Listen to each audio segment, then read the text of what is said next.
Ethiopia's population is highly diverse. Most of its people speak a Semitic or Kurdic language. The Oromo, Amhara, Somali and Tigrayans make up more than three-quarters of the population. But there are more than 80 different ethnic groups within Ethiopia. Some of these have as few as 10,000 members. English is the most widely spoken foreign language and is taught in all secondary schools. Amharic was the language of primary school instruction but has been replaced in many areas by local languages such as Oromifa, Somali and Tigranya. The physical appearance of Ethiopians are also from diverse, ranging from a light-skinned Western Eurasian admixed to sub-Saharan phenotypes. Ethnicity: Oromo 34.5%, Amhara 26.9%, Somali 6.2%, Tigray 6.1%,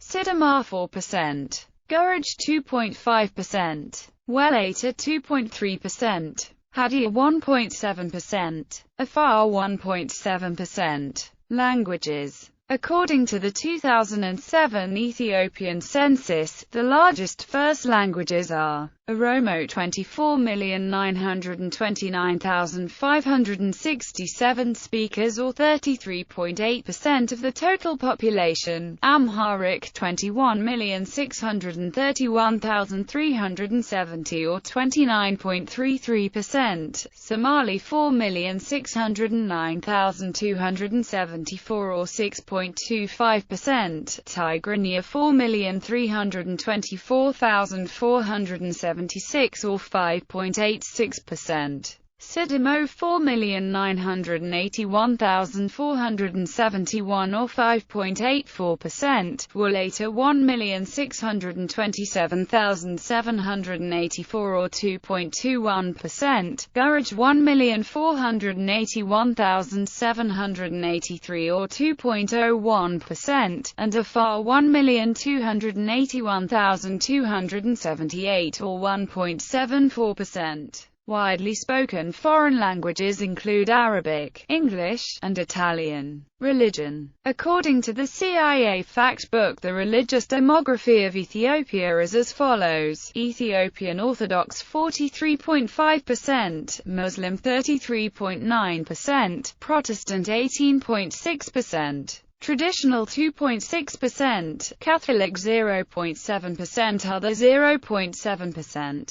Diaspora. The largest diaspora community is found in the United States. According to the U.S. Census Bureau, 137,012 Ethiopian immigrants lived in the United States as of 2008. An additional 30,000 U.S.-born citizens reported Ethiopian ancestry. According to Aaron Mateo Terrazas, if the descendants of Ethiopian-born migrants are included, the estimates range upwards of 460,000 in the United States. A large Ethiopian community is also found in Israel, where Ethiopians make up almost 2% of the population. Almost the entire community are members of the Beta Israel community. There are also a large number of Ethiopian emigrants in Saudi Arabia, Italy, Lebanon, United Kingdom, Canada, Sweden and Australia. Genetic studies. Autosomal DNA Tishkoff al. identified 14 ancestral population clusters which correlate with self-described ethnicity and shared cultural and/or linguistic properties in Africa in what was the largest autosomal study of the continent to date. The Berger, Conso and Beta Israel were sampled from Ethiopia. The Afro-Asiatic-speaking Ethiopians sampled were cumulatively found to belong to 71% in the Kurdic cluster, 6% in the Saharan Dogon cluster, 5% in the Niger Kurdistan cluster, 3% each in the Nilo-Saharan and Chadic-Saharan cluster, while the balance of their assignment was distributed among the remnant-associated ancestral clusters found in sub-Saharan Africa. The Kurdic cluster was also deemed closest to the non-African AACs. consistent with an East African migration of modern humans out of Africa or a back migration of non-Africans into Saharan and Eastern Africa. Wilson, al. An autosomal DNA study based on cluster analysis that looked at a combined sample of Amhara and Oromo examining a single enzyme variant's drug metabolizing enzyme loci, found that 62% of Ethiopians fall into the same cluster of Ashkenazi Jews, Norwegians and Armenians based on that gene. Only 24% of Ethiopians cluster with Bantus and Afro-Caribbeans, 8% with Papua New Guineans, and 6% with Chinese. Paternal lineages. A composite look at most y-DNA studies done so far reveals that, out of a total of 459 males sampled from Ethiopia, approximately 58% of Y-chromosome haplotypes were found to belong to haplogroup P, of which 71% were characterized by one of its further downstream sublineage known as E1b1b, while the remainder were mostly characterized by haplogroup E1b1, and to a lesser extent haplogroup E2. With respect to E1b1b, some studies have found that it exists at its highest level among the Oromo, where it represented 62.8% of the haplotypes, while it was found at 35.4% among the Amhara. Other studies, however, have found an almost equal representation of haplogroup E1b1b at approximately 57% in both the Oromo and the Amhara. The haplogroup is thought to have originated in Ethiopia or elsewhere in the Horn of Africa. About one-half of E1b1b found in Ethiopia is further characterized by E1b1b1a, which arose later in northeastern Africa and then back-migrated to eastern Africa. Haplogroup J has been found at a frequency of approximately 18% in Ethiopians, with a higher prevalence among the Amhara, where it has been found to exist at levels as high as 35%, of which about 94% is of the type J1, while 6% is of J2 type.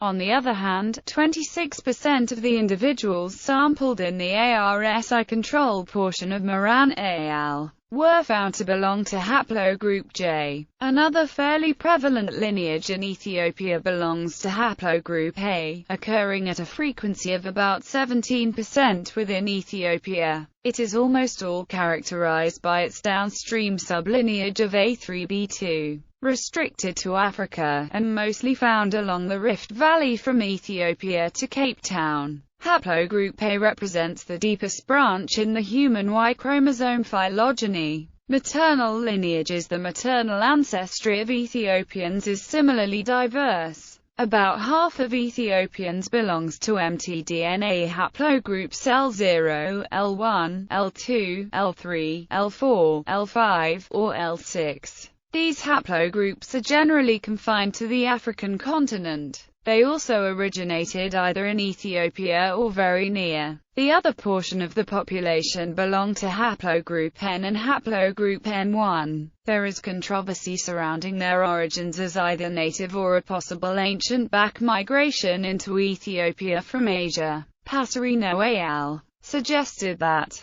Caucasoid gene flow into the Ethiopian gene pool occurred predominantly through males. Conversely, the Niger-Congo contribution to the Ethiopian population occurred mainly through females. While there is debate among the scientific community of what exactly constitutes Caucasoid gene flow, the same study further stated, indeed, Ethiopians do not seem to result only from a simple combination of Proto-Niger-Congo and Middle Eastern genes. Their African component cannot be completely explained by that of present-day Niger-Congo speakers, and it is quite different from that of the Khoisan. Thus, a portion of the current Ethiopian gene pool may be the product of in situ differentiation from an ancestral gene pool. Scott et al. Similarly observed that the Ethiopian population is almost equally divided between individuals that carry Eurasian maternal lineages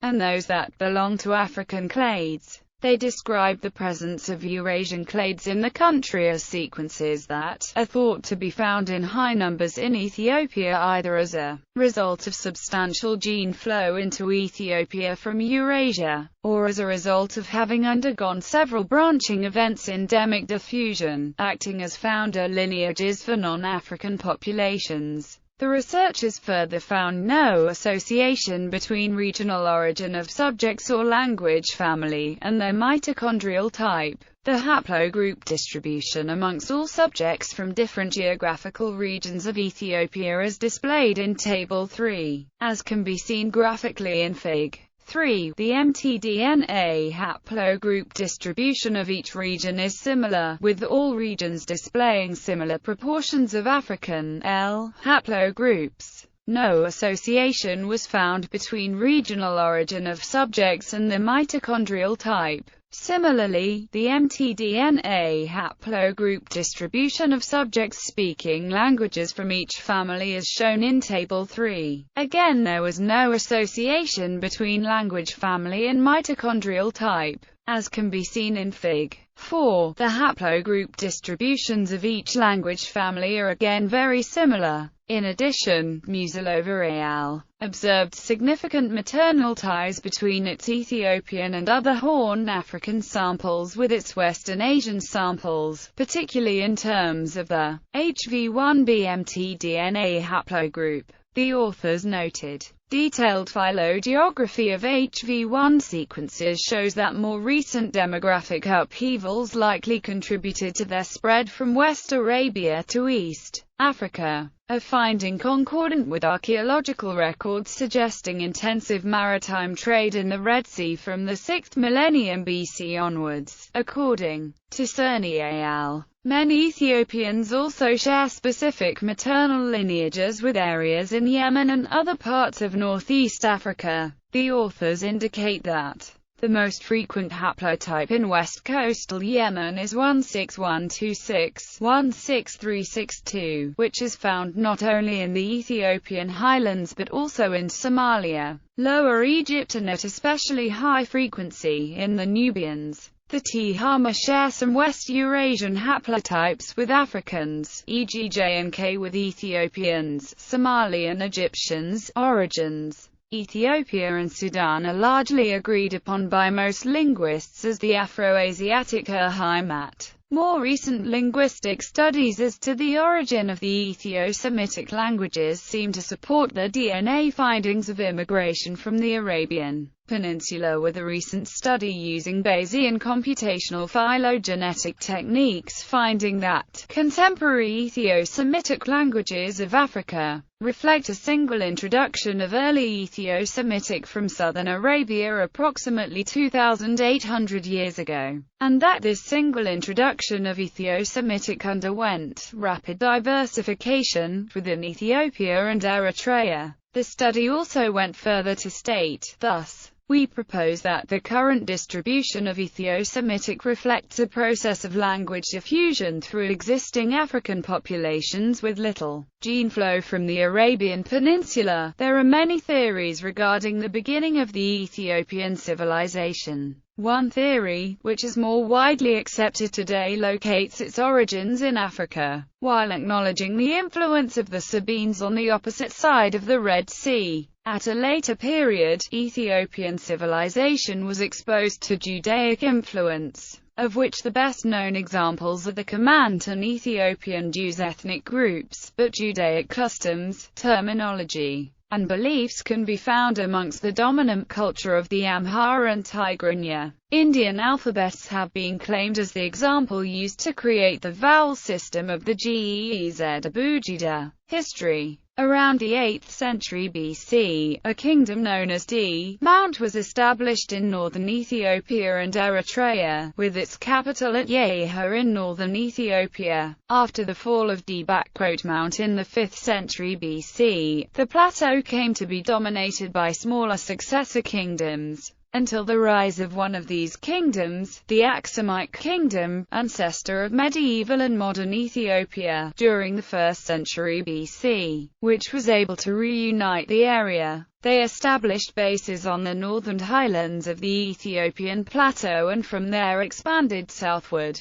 The Persian religious figure Mani listed Aksum with Rome, Persia, and China as one of the four great powers of his time. It was in the early 4th century AD that a Syro-Greek castaway, from Mencius, was taken to the court and eventually converted King Ezana to Christianity, thereby making it the official state religion. For this accomplishment, he received the title Abba Salama at various times, including a period in the 6th century. Aksum controlled most of modern-day Yemen and some of southern Saudi Arabia just across the Red Sea, as well as controlling northern Sudan, northern Ethiopia, Eritrea and Djibouti. The line of rulers descended from the Aksumite kings was broken several times. First by the Jewish or pagan Queen Gudish around 950 or 850. It was then interrupted by the Zagwe dynasty. It was during this dynasty that the famous rock-hewn churches of Lalibela were carved under King Lalibela, allowed by a long period of peace and stability. Around 1270, the Solomonic dynasty came to control Ethiopia, claiming descent from the kings of Aksum. They called themselves Negus or Negist, basing their claims on their direct descent from Solomon and the Queen of Sheba. During the reign of Emperor Yeshak, Ethiopia made its first successful diplomatic contact with a European country since Aksumite times, sending 2 emissaries to Alphonse V of Aragon, who sent return emissaries that failed to complete the trip to Ethiopia. The first continuous relations with a European country began in 1508 with Portugal under Emperor Lebna Dengel, who had just inherited the throne from his father. This proved to be an important development, for when the empire was subjected to the attacks of the Adal general and Imam Ahmad ibn Ibrahim al-Ghazi, Portugal responded to Lebna Dengel's plea for help with an army of 400 men,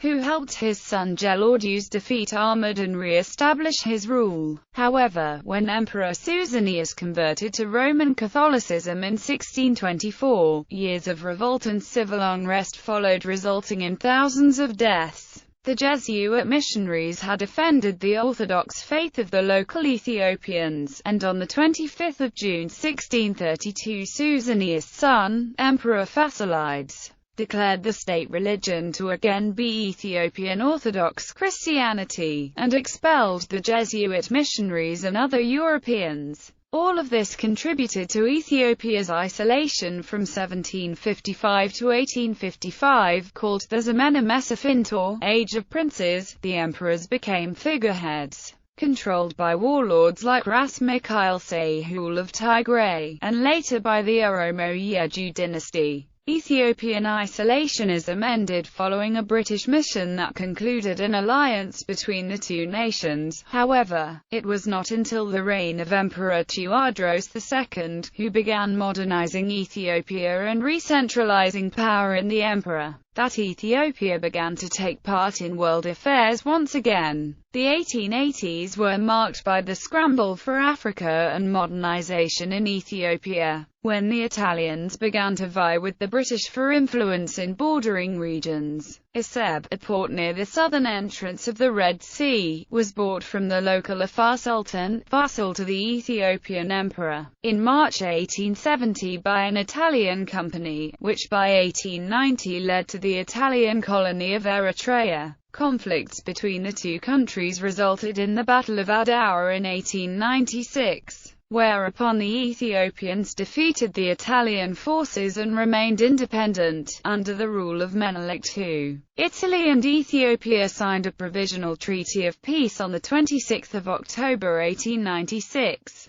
The early 20th century was marked by the reign of Emperor Haile Selassie I, who undertook the rapid modernization of Ethiopia, interrupted only by the brief Italian occupation. British and Patriot Ethiopian troops liberated the Ethiopian homeland in 1941, which was followed by sovereignty on 31 January 1941 and British recognition of full sovereignty with the signing of the Anglo-Ethiopian Agreement in December 1944.